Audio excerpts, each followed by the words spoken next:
Hello, Keto Bonitos and fabulous fasting friends. One of the questions I get asked the most is this: is the ketogenic diet safe? So that's what you learn in this video. And if you stay to the end, I'll answer the second most frequent question I get asked too. Welcome to the Liz and Skatz channel.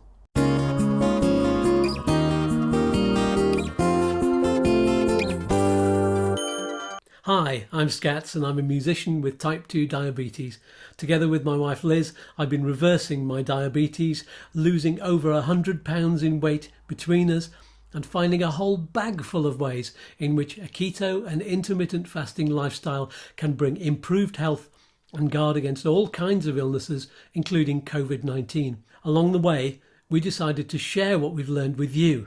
So make sure you hit the subscribe button and the little bell, ting, so you can get a notification when we bring you more health information. Just to let you know, we're doing our very first live stream in the near future, and that's why I'm testing out our new webcam. So if you see me looking not quite at the camera, it's because I'm probably looking at me on the screen instead of the webcam. I'm just not used to it yet.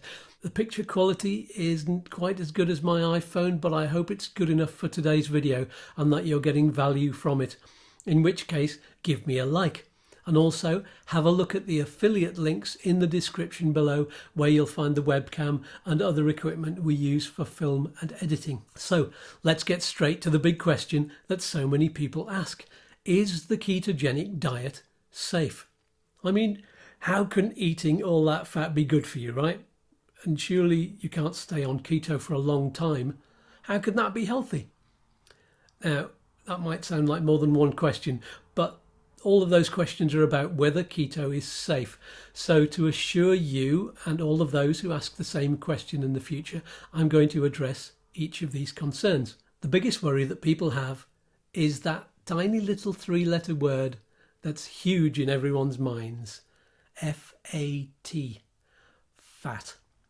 The reason it provokes such a strong reaction is because it means two different things, and we can't separate those things in our minds very easily. On the one hand, it means the actual substance, fat, which can be found in lots of things like butter and oil, or it's the stuff around meat, or it's the stuff inside you that makes your belly big or gives you a double chin. That's one meaning. The other meaning of fat is almost used like an accusation of being overweight or obese. So it's no surprise that fat, the substance, has such a bad rap. We're told that if you eat fat, you get fat and have a heart attack or a stroke, or even worse, you look ugly. For the past 50 or 60 years, the food, medical and beauty industries have advertised low-fat foods like they're the answer to obesity, health and beauty. But the truth is, those low-fat foods have all had sugar added to them to stop them tasting bland, because it's the fat that makes food taste good. And there's the problem, because fat is only really a problem when you're having too much sugar. We've been demonizing fat when we should have been demonizing sugar. We know that now. It's not like we're waiting for more research on this one. The jury isn't out anymore.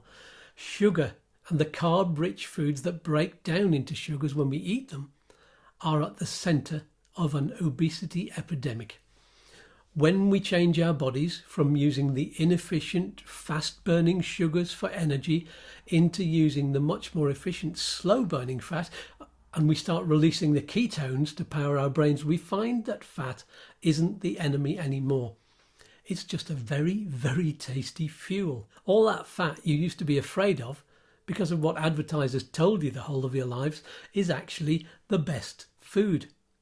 So, as it turns out, a low-carb, moderate protein, high-fat diet is the way to beat the obesity epidemic, and also the diabetes epidemic and the heart disease epidemic. And because of the well-documented successes against those conditions and more, it's obvious that this kind of healthy diet can also help our immune systems and therefore help us fight other epidemics like flu and COVID-19. So when people ask me, is keto safe? First of all, my internal reaction is, are you kidding me? It's almost not safe to be not on the ketogenic diet. I mean, don't get me wrong, it's not necessarily right for everyone. You've always got to check with your doctor. Some people can process carbs better than others. I can't, and I'm in the majority. So what about the long-term effects of keto? Well, despite some slow to catch on organisations expressing worry that there haven't been long-term tests and research on ketosis, there actually have been so many of those. They just aren't officially government-sanctioned trials because it's so difficult, isn't it, to put people in laboratories for 30 years to get the certainties of results that these organisations need before they can officially sanction keto. But there is a mountain of research and a whole mountain range of anecdotal evidence from organisations who've been monitoring people in ketosis for decades. There are medical professionals, nutritionists, sports experts who've been in keto for years and years, and they're proving how healthy it is. I've only been in ketosis now for about 5 months, so all I can do is tell you anecdotally about the short term. If you've been following this channel, you'll know all about all of the ways my health has improved and how Liz's health has improved too. My weight is down by nearly 65 pounds. My visceral fat is almost gone. That's the fat around my internal organs and my blood vessels.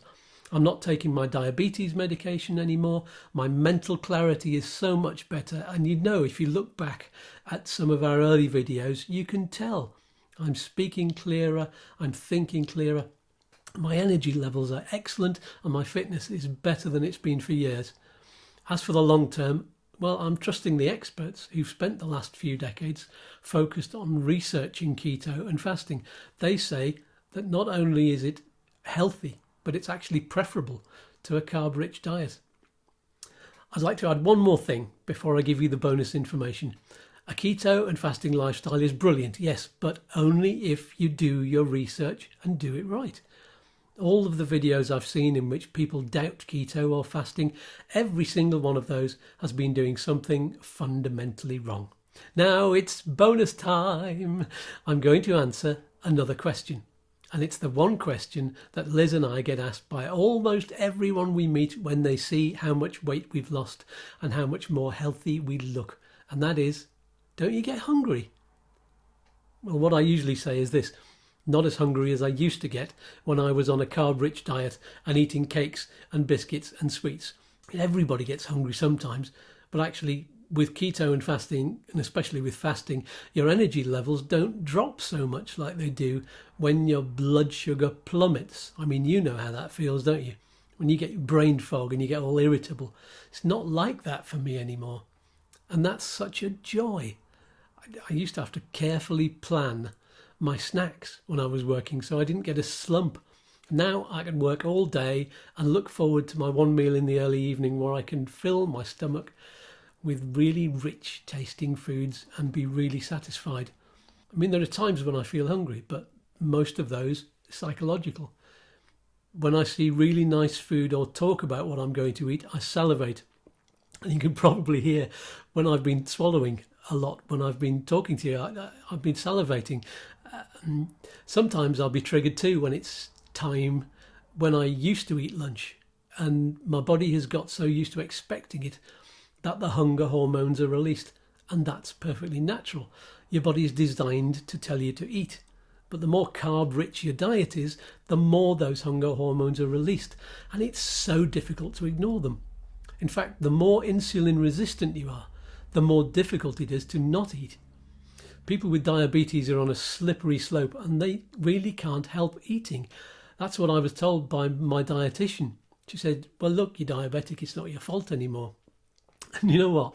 I get really annoyed when people have a go at obese people and say, you've got no willpower, when actually they need so much more willpower to feed the extra messages they're getting from their hormones.